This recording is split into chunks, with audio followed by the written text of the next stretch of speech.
L'humilité. 4 points essentiels. Tout d'abord, qu'est-ce que l'humilité selon la Bible? L'humilité, c'est reconnaître que nous dépendons totalement de Dieu. C'est ne pas s'élever soi-même, mais laisser Dieu nous élever en son temps. Être humble, c'est marcher avec un cœur doux, soumis, conscient que tout ce que nous sommes vient de lui. Michée 6, 8. Ce que l'Éternel demande de toi, c'est que tu marches humblement avec ton Dieu. L'humilité n'est pas une faiblesse, mais une force spirituelle. Dans ce cas, pourquoi l'homme devient-il humble?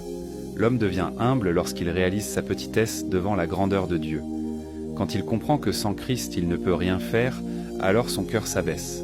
Souvent, c'est au travers des épreuves, du brisement ou de la révélation de la grâce que l'homme apprend l'humilité. Jean 15, 5. Sans moi, vous ne pouvez rien faire. L'humilité naît quand l'homme voit Dieu comme sa source et non lui-même. Alors, quelles sont les conséquences de l'humilité? L'humilité attire la faveur de Dieu, elle ouvre la porte à la grâce, elle conduit à l'élévation. Dieu se plaît à élever ceux qui s'abaissent.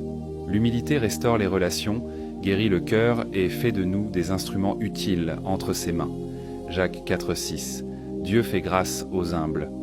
Là où il y a l'humilité, il y a la paix, la bénédiction et la promotion divine. Enfin, comment rester humble dans sa vie? Rester humble, c'est se rappeler chaque jour que tout vient de Dieu. C'est servir avec amour, honorer les autres, accepter la correction et garder un cœur reconnaissant. On demeure humble lorsqu'on choisit de s'effacer pour que Christ soit vu à notre place.